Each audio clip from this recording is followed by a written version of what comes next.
झाड़ू के ऊपर अपना नेतृत्व किया है और बड़ी संख्या में उनका जनता का प्रतिशत मिला है उनको और वो जनता के घर तक स्थानिक मुद्दों को लेकर पहुँच रही है और उनके समस्या को निदान करने का एक आश्वासन कर दिया है। जानने की उनसे वार्ता करेंगे, उनकी मुलाकात में क्या कुछ जान रहे हैं, उनकी प्रतिक्रिया क्या है करके। मैडम आप परिचय से बताइए। सबसे पहले हमारे प्रभाग का नंबर है 9। मैं आम आदमी पार्टी की प्रत्याशी उम्मीदवार 9 से अलका प्रशांत पोपटकर मेरा पूरा नाम है। मेरा एजुकेशन, मैं AA BEd हूँ, PhD अपेयरिंग हूँ और हमारा शॉप भी है, मैं प्रोप्राइटर भी हूँ। 12 साल मुझे पार्टी में हो गए, आम आदमी पार्टी में। और जैसे कि हमारी पार्टी पढ़े लिखे की पार्टी और ईमानदार पार्टी इसके लिए जानी जाती है, अपने भारत में भी और इंटरनेशनल लेवल में भी।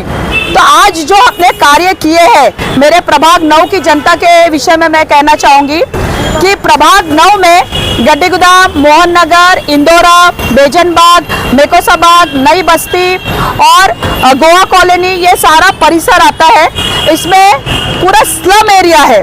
कहीं कहीं सिर्फ क्लैकटाउन जो है थोड़ा सा हाई लेवल के लोग वहाँ पे रहते हैं, लेकिन ज़्यादा से ज़्यादा परिसर यहाँ पे स्लम एरिया है।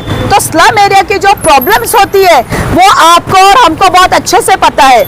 हम ये अभी जो चुनाव का दौर है इसमें आप लोग कहते हैं हम चुन के आने के बाद ये करेंगे, हम चुन के आने के बाद वो करेंगे, लेकिन मुझे बड़े गर्व से मैं ये कहती हूँ और अब हमारी जनता को भी पूछ सकते हैं कि हमने जो 10 साल बिना किसी भेदभाव के निस्वार्थ भावना से हमने कुछ संवैधानिक पद पे ना रहते हुए भी, नगर सेवक के पद पे ना रहते हुए भी हमने जनता के लिए जो कार्य किए, उनके जो मूलभूत आवश्यकता है, जो उनके सामाजिक क्षेत्र में जो उनकी आवश्यकता है, उसको हमने बहुत अच्छे से निभाया है।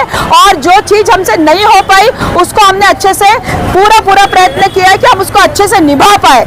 और मैं एक बात ये जरूर कहना चाहूंगी कि हमारे स्लम में गटर, नाली और कचरे का बहुत बड़ा एक मुद्दा है और यहाँ पे रोज कमा के रोज खाने वाले लोग रहते हैं।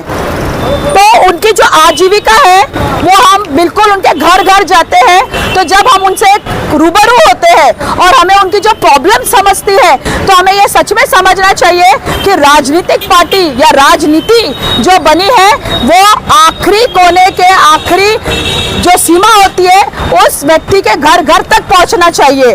तो जब हम इनके घर जाते हैं, स्लम में देखते हैं, तो हमें ये ऐसा अंदर से भी फील होता है कि जो राजनीतिक क्षेत्र में आते हैं उन्होंने सबसे पहले अपनी जनता के बारे में सोचना चाहिए, ना कि अपने घर भरने के बारे में सोचना चाहिए। तो आज जो हमें लोग कहते हैं राजनीति बहुत बेकार है, राजनीति बहुत खराब है, तो मैं एक आह्वान करना चाहती हूँ कि कोई भी क्षेत्र कभी भी खराब नहीं होता है। अगर आप ईमानदार हैं और आप में काम करने की ताकत है तो आप उस क्षेत्र में जाके वहाँ की सफाई कर सकते हैं। और ये सफाई करता है हमारे घर का भी, हमारे सामाजिक क्षेत्र में भी और राजनीतिक क्षेत्र में भी। हमारा जो आम आदमी पार्टी का चिन्ह है झाड़ू झाड़ू झाड़ू, ये पूरे राजनीतिक क्षेत्र में भी सफाया करेगा। और ये झाड़ू के साथ आज हम जनता के बीच में है और अपना झाड़ू जरूर चलाएंगे। मैडम यहाँ पे स्थानिक मुद्दे हैं और यहाँ पे कई जगह पे बेरोजगार का एक मुद्दा ये चर्चा में चालू है। उसी प्रकार में यहाँ पे स्कूल की एक बड़ी समस्या है,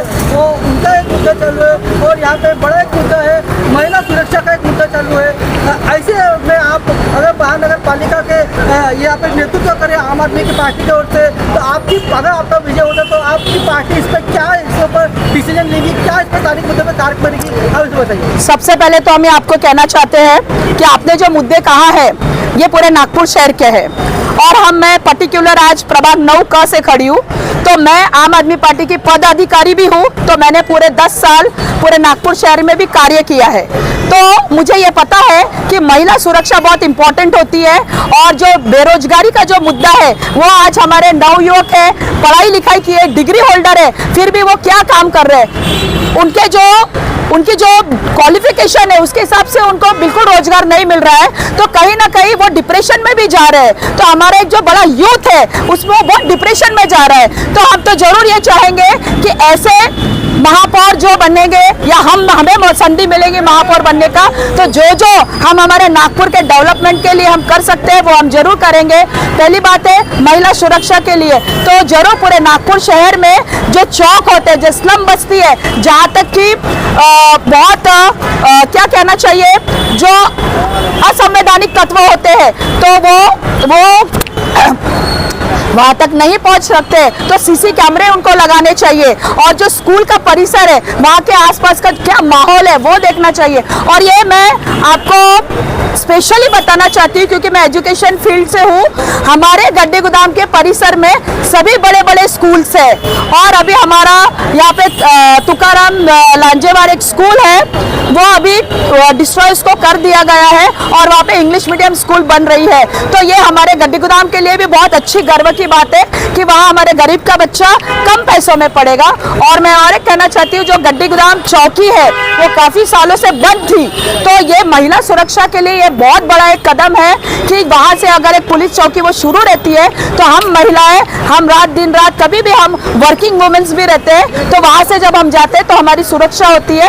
तो हमने पीआई साहब से एप्लीकेशन देकर उनको बार बार बोलकर हमने गड्ढे गोदाम पुलिस चौकी का हमने पुलिस चौकी शुरू किया है। ये सारे हमारे अचीवमेंट है। मैडम एक सेकंड, बहुत सारे नेता जो है बन जाते हैं, चुनकर आते हैं, और नगर सेवक अगर आप बन जाती है तो काफ़ी सारे लोगों की यही भावना रहती है कि नगर सेवक बन गया अब हमको भाव नहीं देता है, हमारी इतनी सारी समस्या है, वो नगर सेवक नहीं सुनता है। चुनकर अगर आप आ गई तो आप जो चुनकर देने वाले जो वोटर्स हैं उनके साथ में किस तरह से बिहेव करेंगे? सबसे पहले मैं आपको एक बात बताना चाहूंगी, गड्ढे गोदाम मेरी जन्मभूमि भी है और मेरी कर्मभूमि भी है। मैंने पहले ही आपको बताया स्टार्टिंग में कि 10 साल पहले से ही मैं काम कर रही हूँ और 25 साल से मेरा सोशल वर्क है। तो मेरी जो छवि है हमारे लोगों में क्या है, उन्होंने हमारा बचपना देखा है, हमारी शादी यही से हुई है, आज जो भी हम हैं हम खुली किताब है, हम जो भी हमने किया कार्य किया है वो हमारी जनता को, हमारे बड़े बुजुर्गों को या सबको पता है। हमको किसी को कुछ बताने की जरूरत नहीं है, क्योंकि जो अभी 10 दिन में जागे हैं, जो इलेक्शन में जो हमारे दूसरे पार्टी के जो उम्मीदवार है वो अभी 10-15 दिन में जो जागे हैं, तो वो कितना जनता तक पहुंच जाएंगे। हम तो 10 साल से काम कर रहे हैं और सोशल वर्क भी हमने किया और पॉलिटिकल जो कार्य होते हैं हमने वो भी किया। हमने एजुकेशन के लिए भी आंदोलन किया, हमने बिजली के लिए भी आंदोलन किया, हमने जो एजुकेशन में फीस बढ़ गई थी उसके लिए भी हमने आंदोलन किया। तो सिर्फ नगर सेवक का कार्य इतना ही नहीं होता है कि बस गटर नाले देख लिए या कोई किसी के घर में दुख कुछ हुआ तो वहां जाके आप संवेदना दे दिए, या किसी के यहाँ कुछ खुशी का है तो वहाँ पे आपने कुछ आर्थिक मदद कर दिए, बस इतना ही नहीं होता है। आपको एक अपने 50-60 हजार के जो वहाँ पे जनसंख्या है उनके आपको जिम्मेदारी लेना है, और जो भी राजनीतिक पक्ष या संवैधानिक पद पे है तो वो मूलभूत आवश्यकता आपको जनता तक पहुंचाना चाहिए, इसके आपको काम करना है। तो ये मेरे लिए तो मैं कह सकती हूँ कि मैंने काफी कार्य किया है और हम आगे भी कार्य करेंगे। जनता हमको संधि देंगी तो हम जरूर कार्य करेंगे। मैडम आप आम आदमी पार्टी की ओर से लड़ रहे हैं, आप जनता को क्या आह्वान करोगे?